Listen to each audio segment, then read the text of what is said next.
السلام علیکم ورحمۃ اللہ وبرکاتہ۔ نحمده ونصلي ونسلم على حبيبه الكريم اما بعد فاعوذ بالله من الشيطان الرجيم بسم الله الرحمن الرحيم وذكر فإن الذكرى تنفع المؤمنين صدق الله العظيم وصدق رسوله النبي الأمين الكريم۔ ایک مرتبہ آواز بلند اور دیکھا پڑھتے ہیں اللہم صلی علی سیدنا و مولانا مولانا محمد وآلہ وصحبہ وسلم کما تحب و ترضى بن صلی علیہ۔ معزز اساتذہ کرام، ہمارے عزیز طلباء الجامعۃ الاشرفیہ مبارک پور کے نونہالوں، ہمارے قوم کے مستقبل، آج ہمیں اس مسابقے میں بحیثیت ممتحن شرکت کرنے پر بڑی مسرت حاصل ہو رہی ہے۔ آپ حضرات نے اپنے خطابات کے ذریعے سے جو مظاہرے کیے ہیں اور اردو، عربی اور انگریزی زبانوں میں جس طرح سے آپ نے اپنی جرأت کا، اپنے جوش تخیل کے اظہار کا اور اپنی بلند پروازیوں کا مظاہرہ کیا ہے، اس سے مجھے لگتا ہے کہ ہمارا مستقبل روشن ہے اور یہ بلند خیالی، یہ قوت پرواز چند دیالوں کے اندر پیدا ہو جائے تو یقیناً جماعت اہل سنت کا مجموعی ارتقا ہوگا۔ میں کسی تفصیلی خطاب کے لیے حاضر نہیں آیا، بلکہ چند کلمات میں آپ سے کہنا چاہتا ہوں۔ وقت چونکہ زیادہ ہو چکا ہے، ہماری گفتگو آپ حضرات اکثر سنا کرتے ہیں، لیکن آج میں نے جو گفتگو کا عنوان رکھا ہے کہ تقریر کا فن کیا ہے، تقریر کیسے تیار کی جائے اور تقریر کی اہمیت کیا ہوتی ہے، تقریر کی تیاری کس انداز میں کی جائے، کامیاب تقریر کسے کہی جاتی ہے۔ تو اسی چند نکات کے حوالے سے میں گفتگو کروں گا۔ ابھی جب میں گفتگو آپ حضرات کی سماعت کر رہا تھا تو اس میں بہت سارے طلباء ایسے بھی نظر آئے جو تقریر تو کر رہے تھے لیکن ان کا خیال، ان کا ذہن اپنے مواد کی طرف، جو مواد پیش کر رہے تھے، جیسے کوئی صفحہ و کھول کے پڑھ رہے ہوں اور ان کی طرف ان کا دھیان لگا ہوا۔ تو کیا ہے، اس طریقے سے جب آپ سامع اور متکلم کے درمیان جب رابطہ نہیں ہوگا، آئی کانٹیکٹ ختم ہو جائے گا، تب وہ تقریر مؤثر نہیں ہوگی، چاہے آپ کتنے ہی قیمتی مواد کو نہ پیش کریں۔ آپ اگرچہ جواہر عالیہ غالیہ پیش کرتے ہیں، لیکن آپ کا تعلق اگر سامع سے نہیں ہے، آسمان میں دیکھ تقریر کر رہے ہیں، ادھر دیکھ تقریر کر رہے ہیں، میں تو برائے تنقید کی بات نہیں کر رہا ہوں، لیکن بس آپ کو سمجھانے کے لیے کر رہا ہوں کہ آپ کی تقریر کے درمیان جو آپ کا اسٹائل ہونا چاہیے، کھڑے ہونے کا، گفتگو کا، سامع سے مخاطب ہونے کا، وہ انداز یہ ہے کہ آپ کا آئی کانٹیکٹ ختم نہیں ہونا چاہیے، بالکل آنکھوں میں آنکھیں ڈال کر آپ گفتگو کریں، جرأت کے ساتھ گفتگو کریں۔ سب سے مشکل کام ہوتا ہے تقریر شروع کرنا۔ جب آپ کسی بڑے منچ پہ کھڑے ہوتے ہیں اور کانفرنس ہو یا عوامی اجتماع ہو تو شروع میں انسان نروس ہو جاتا ہے، ہجوم دیکھ کر، بڑے بڑے علماء کو دیکھ کر جو پیچھے بیٹھے ہوتے ہیں، اور خاص طور سے جب اپنے ہماشروں میں اور طلباء میں تقریر کرنا ہو تو اور مشکل ہو جاتا ہے، کیونکہ بات بات میں غلطی نکالنے والے موجود ہیں، تو اس لیے تقریر اور مشکل ہو جاتی ہے۔ تو نروس ہونے کا چانس زیادہ ہوتا ہے. تو تقریر شروع کرتے وقت آپ کو جرأت اور خود اعتمادی سے کام لینا ہوگا اور یہ سمجھیں کہ آپ بہت بہادر ہیں, بہت جری ہیں, اور جب اپنے آپ کو آپ خود سے بہادر ظاہر کریں گے اور اپنی جو کمزوری ہے اس کو ختم کریں گے تو دھیرے دھیرے آپ اعصابی کمزوریوں پر قابو پانا شروع کر دیں گے. روزویلٹ جو ایک بہت بڑا ماہر نفسیات ہے, خطیب بھی گزرا ہے, وہ لکھتا ہے کہ جب کوئی شخص خطاب کے لیے کھڑا ہوتا ہے اول مرتبہ یا کسی بڑے سبھا میں, تو اس پر تپے لرزہ عارض ہو جاتا ہے, تپے لرزہ کا شکار ہو جاتا ہے اور اس کا بدن لرزنے کانپنے لگ جاتا ہے. جس نے کبھی تقریر نہ کی ہو اور پہلی بار اسے کھڑا کر دیجیے من پر, تو اس کی ٹانگیں بھی کانپنا شروع ہو جاتی ہیں اور جسم بھی اندر سے لرز رہا ہوتا ہے. تھوڑی دیر جی ٹانگیں کانپ رہی ہوتی ہیں, جسم لرز رہا ہوتا ہے اور لگتا ہے کہ اس پر کوئی بخار ہے, جیسے میدان جنگ میں کوئی جا رہا ہو اس پر کیفیت کیا ہوتی ہے. تو روزویلٹ کے الفاظ میں تپے لرزہ کا شکار ہو جاتا ہے. اس نفسیات پر قابو کیسے پا سکتے ہیں؟ اس نفسیات پر قابو پانے کے لیے آپ کو اس وقت آپ کے اندر کوئی ایسی اعصابی کمزوری نہیں ہے کہ آپ جسم میں کمزوری لائی ہو گئی, بلکہ نفسیاتی طور پر آپ ہوپلیس ہو گئے, نفسیاتی طور پر آپ اپنے آپ کو کمزور فیل کر رہے ہیں. تو اس وقت آپ خود کو باہمت بنانے کی کوشش کریں اور جری ہونے کی کوشش کریں. دھیرے دھیرے آپ اس پر قابو پا لیں گے. خود اعتمادی اپنے اندر پیدا کریں. خود اعتمادی نہ پیدا ہونے کی ایک بنیادی وجہ یہ ہے کہ وہ تقریر جس کے اندر مواد کی کمی ہو اور کافی غور و خوض کے بعد جو تقریر تیار نہ کی گئی ہو, جب ہم بغیر تیاری میں مائک لانے کھڑے ہو جاتے ہیں تو اس وقت جو ہماری تیاری ہوتی نہیں ہے, جو منہ میں آتا ہے بولتے ہیں اور نروس بھی ہو جاتے ہیں, بولنا کچھ ہوتا ہے کچھ اور بولتے ہیں. تو انسان کے اندر خود اعتمادی اس وقت پیدا ہوتی ہے جب وہ مواد سے پورے طور پر بھرا ہوا ہو. اگر مواد کی کمی ہے, تقریر آپ کی مکمل تیار نہیں ہے یا صحیح طریقے سے اس کو ہضم نہیں کیا. ایک یہ ہے کہ تقریر آپ نے کتابوں کا مطالعہ کر لیا اچھی طریقے سے, خوب مطالعہ کیا آپ نے, مطالعہ اتنا کر لیا کہ آپ کا دماغ پھٹ گیا, لیکن اس کو ہضم نہیں کر پائے.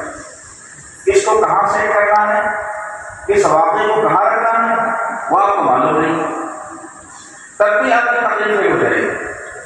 مواد کو مطالعہ کرنے کے ساتھ ساتھ ہضم کرنا بھی ضروری ہے, ورنہ ایسے ہوگا جیسے کوئی کتاب آپ کے سامنے ہو اور کتاب دیکھ کے آپ تقریر کر رہے ہیں. اس سے بہت سارے افراد ایسے بھی گزرے جو عرش اعظم پر ان کی نظر کی آئے, ایسا لگ رہا تھا وہ اسی مواد مضمون تھے اور سامعین سے ان کا کوئی تعلق نہیں قائم نہیں. یہ کیا ہے, یہ جو تقریر کا فن ہے اس کے خلاف ہے. تقریر کے فن میں بہت ساری باتوں کی باریکی کا خیال رکھا جاتا ہے. اب ایک خطیب تقریر کے لیے کھڑا ہوتا ہے, کبھی ادھر کپڑے کو درست کرتا ہے, کبھی ادھر درست کرتا ہے. تو یہ کیا ہے, یہ سامع کے ذہن کو منتشر کرتا ہے. آپ بالکل پورے اعتماد ہو کر کھڑے ہو جائیں, بالکل جسم تنا ہوا, جیسے جرأت سے اعتماد سے لبریز. اس کے بعد آپ خطاب کو شروع کریں, وہ اثر لہجے میں شروع کریں, تو وہ تقریر موثر ہوگی. کبھی تقریر اس لیے ناکام ہو جاتی ہے, مواد بھی اچھے ہوتے ہیں, ریفرنسز بھی بہت زیادہ ہوتے ہیں, حوالے بھی بہت آدمی پیش کر دیتا ہے, لیکن وہ اس انداز میں پیش کرتا ہے جیسے اس کا خیال نہیں, کسی اور کے خیال کو پیش کرنا. آپ کسی اور کے خیالات کی پوری تقریر میں دوسروں کے خیالات کی ترجمانی کرتے رہتے ہیں, آپ بیچ میں کہیں نظر نہیں آتے. آپ کہاں تقریر میں آپ نظر آنا چاہیے، لوگ آپ کو دیکھنا چاہتے ہیں، آپ کو سننا چاہتے ہیں، آپ کے لیے آئے ہیں۔ آپ فلاں مفکر کو پیش کر رہے ہیں، فلاں مفکر کو پیش کر رہے ہیں، اور آپ کا کوئی ذاتی خیال ہے ہی نہیں کرتا ہے، تو آپ کیسا خطیب مانا جائے؟ آپ اپنے اوپینین، اپنی رائے کو تقریر میں شامل کریں۔ اگر آپ دوسروں کے حوالے بھی غور کرتے ہیں تو آپ کی ذاتی رائے بھی ہونی چاہیے۔ کیا ہے؟ صرف حوالے پر حوالے، ریفرنس پر ریفرنس پیش کرتے ہیں، اس سے بھی تقریر کامیاب نہیں ہوتی، بلکہ آپ کا خود نظر آنا ضروری ہے اس کے اندر۔ تقریر کسی بھی موضوع پر آپ کریں، ضروری ہے کہ آپ کم از کم 7 دن 7 راتیں اس پر غور و فکر کریں، گہرا مطالعہ کریں۔ آپ تمام کم سے کم 7 دن 7 راتیں اس موضوع پر سوچیں، نئے نئے پہلوؤں کو سامنے لے کر آئیں۔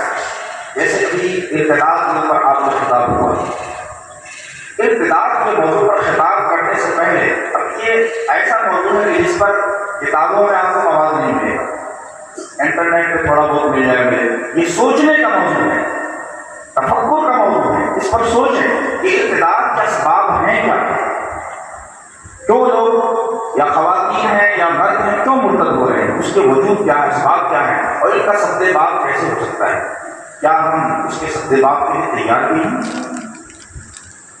جیسے الحاد بڑی تیزی کے ساتھ پھیلتا جا رہا ہے، اور دنیا کے 2 بلین سے زیادہ لوگوں کا موضوع دین الحاد بن چکا ہے، یعنی وہ کسی مذہب کو نہیں مانتے۔ تو الحاد کا اسباب کیا ہے؟ جو لوگ دین اسلام کسی بھی مذہب کو ترک کر رہے ہیں، دین کو ترک کرنے کی وجہ کیا ہے، تو اس پر غور کرنا پڑے گا۔ ایک میرا رسالہ ہے اس موضوع پر، جدید الحاد اسباب اور سد-باب، اس کا مطالعہ کریں گے تو آپ کو پتہ چلے گا۔ اس پر میں نے کسی کتاب کا مطالعہ نہیں کیا، نہ میرے سامنے کوئی کتاب تھی۔ اس موضوع پر آج خود ہم نے ریسرچ شروع کیا، سوچتے کچھ کتابیں اس سے ریلیٹڈ تو نہیں، لیکن اس کے اندر مواد موجود تھا، اس کو بھی دیکھا، کچھ اپنی طرف سے بھی سوچا۔ ایک ایسی کتاب تیار ہو گئی، اس موضوع پر ایک اتھینٹک کتاب بن جائے، اس کو پڑھنے کے بعد کوئی لمبی چوڑی کتاب آدمی نہیں سکتا ہے۔ تو اس انداز میں آپ کو سوچنے کی ضرورت ہے۔ ایک اور چیز، CM ڈیٹو جو مستشرق ہے، اس نے ایک بات لکھی ہے کہ تقریر میں کامیابی کا راز کیا ہے اور کامیابی کیسے حاصل ہو سکتی ہے۔ وہ راز یہ ہے مشق مشق مشق، ممارست۔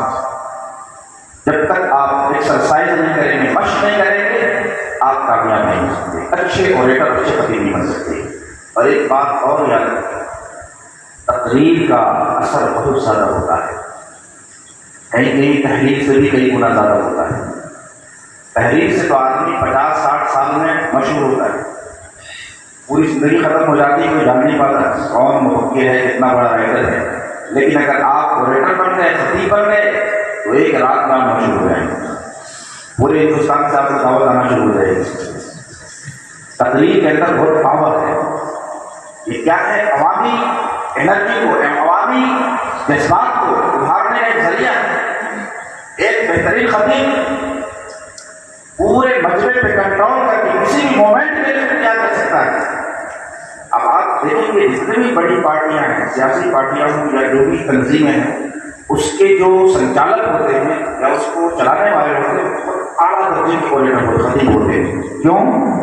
اس لیے کہ عوام کے مائنڈ کو پڑھتے ہیں، عوام اس بنیاد کے جذبے کو کیسے انگیختہ کیا جا سکتا ہے، اس کو وہ جانتے ہیں، اور اسی حساب سے وہ تقریر کرتے ہیں، نہ کہ پورے جملوں کا انتخاب کرتے ہیں۔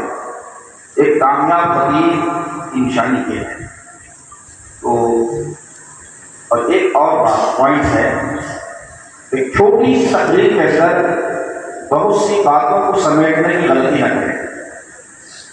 ایسا ہوتا ہے کہ ہمیں 10 منٹ کا ٹائم دیا گیا ہے، بہت سارے مواد کو اس میں سمیٹنا چاہتے ہیں، اور سمیٹتے کسی ایک نقطے پر بھی گفتگو نہیں ہو پا رہی، تو یہ بھی بہت بڑی غلطی ہے۔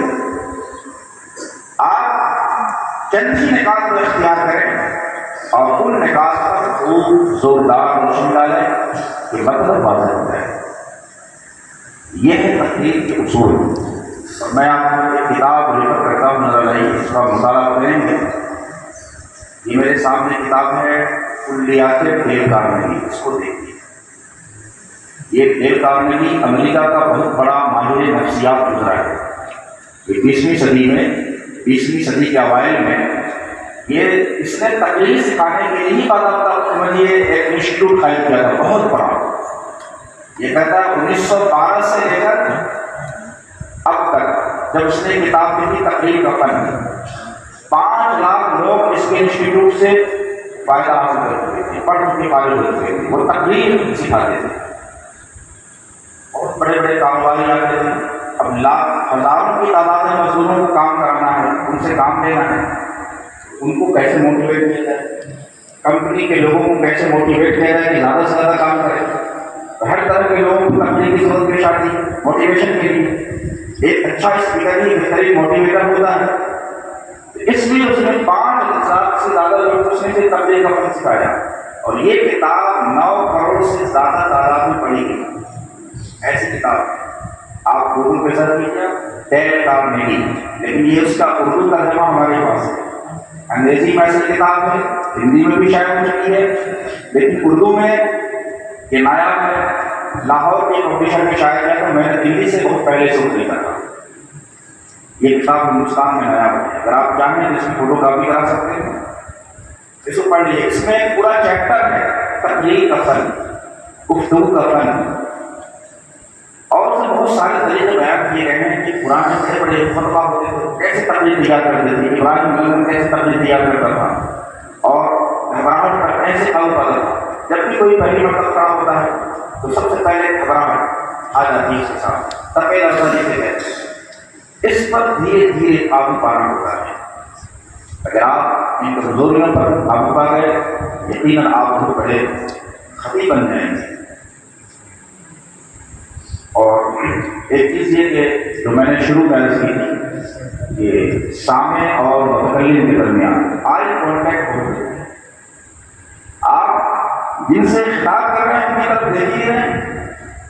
آسمان میں آپ کی گفتگو ہو رہی ہے تو سامع پہ اس کا اثر نہیں ہو سکتا.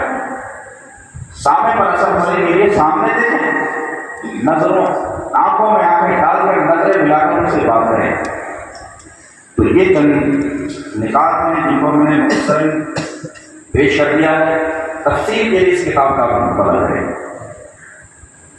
آپ حضرات بڑے خوش نصیب ہیں کہ آپ کے اساتذہ یہاں پر آپ کی مدد کے لیے موجود ہیں، آپ کی حوصلہ افزائی کے لیے موجود ہیں، اور انہوں نے اپنے قیمتی وقتوں کا نذرانہ پیش کیا ہے اور ان کا آپ کو شکر گزار ہونا چاہیے.